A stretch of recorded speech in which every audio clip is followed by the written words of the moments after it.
ordenou antes da sua ascensão que nós, enquanto igreja, enquanto corpo, enquanto discípulos, fizéssemos outros discípulos, discipulássemos outras pessoas, ensinássemos essas pessoas a guardar tudo que ele já havia ordenado e exercêssemos também o nível de influência social. A igreja de Cristo é chamada para exercer influência social. Aleluia. E se eu e você nos afastamos do primeiro amor e da prática das primeiras obras, nós só seremos mais um no meio da multidão. Mais um que se comporta como todo mundo se comporta, mais um que faz o que todo mundo faz, mais um que ouve o que todo mundo ouve, mais um que conversa os assuntos que todo mundo conversa, mais um. Nós não fomos chamados para ser mais um. Quando Cristo também nos caracteriza, Ele nos caracteriza como sal da terra e luz do mundo. E completa: para que servirá o sal se perder o seu sabor? De nada servirá senão para ser lançado fora e pisoteado pelos homens. Isso não é sobre teologia da prosperidade, isso não é promessa de revolução, mas o Senhor instituiu a sua igreja para ser cabeça e não cauda.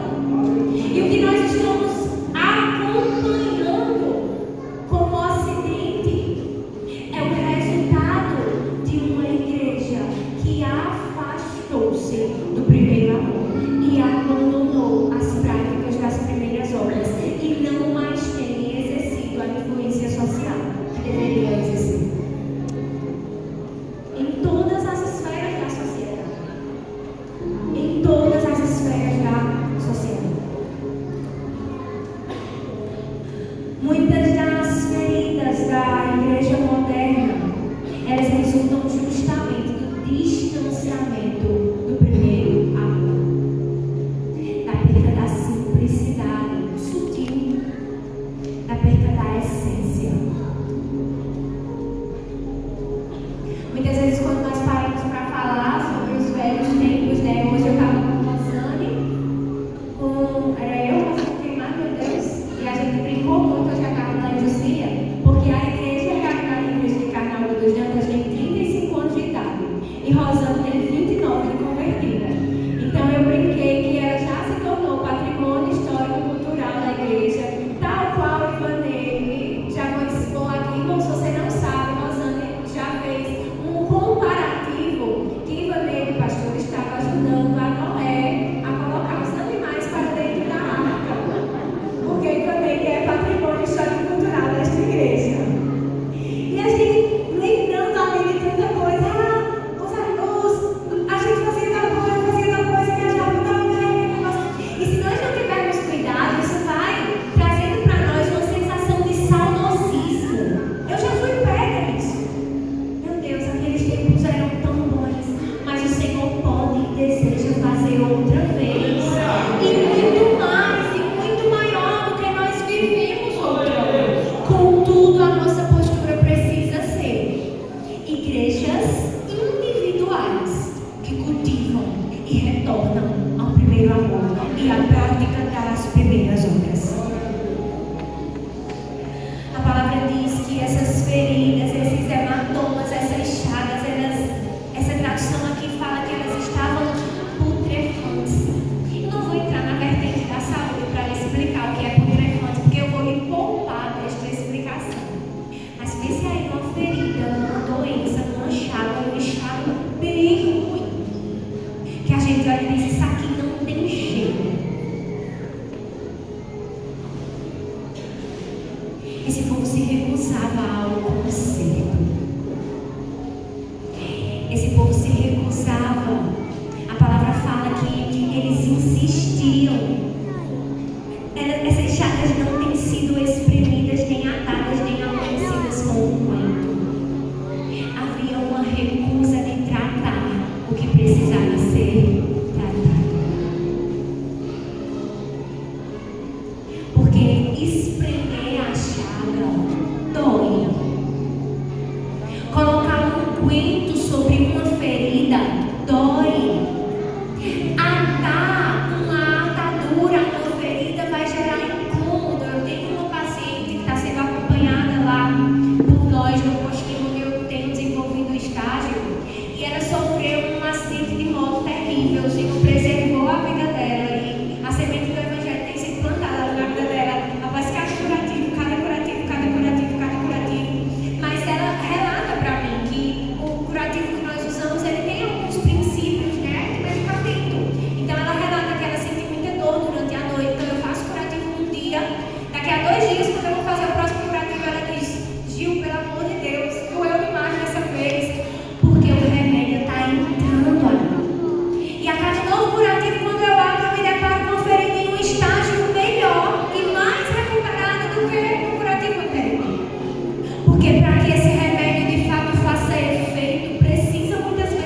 80% da população brasileira identificou-se como cristã.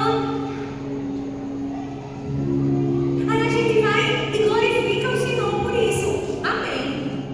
Mas isso é vergonhoso, porque a sociedade brasileira não tem parâmetros, não tem IDH, não tem contexto social compatível com a sociedade que se identifica 80% enquanto cristão. Você concorda comigo? Algo está errado e não é no cristianismo. Algo está errado e não é na palavra. Algo está errado e não são os princípios. Algo está errado e está errado em mim e em você. Porque nós, ainda que sutilmente, nos distanciamos do primeiro amor. Mas no meio disso tudo, havia um outro grande ponto que requer atenção. A palavra do Senhor nos diz no verso 13 desse mesmo capítulo. Na verdade, no verso 11, o Senhor questiona através de Isaías: mas qual propósito é a multidão dos vossos sacrifícios para mim, diz o Senhor? Eu estou cheio de ofertas queimadas, de carneiros, de gorduras de animais cevados. Eu não tenho prazer no sangue dos novilhos, ou de cordeiros, ou de bodes. Quando vocês vêm e apresentam perante mim, o que tem sido requerido das vossas mãos? Que piseis nos meus átrios? Não tragam mais ofertas em vãs. Incensos tornam uma abominação para mim.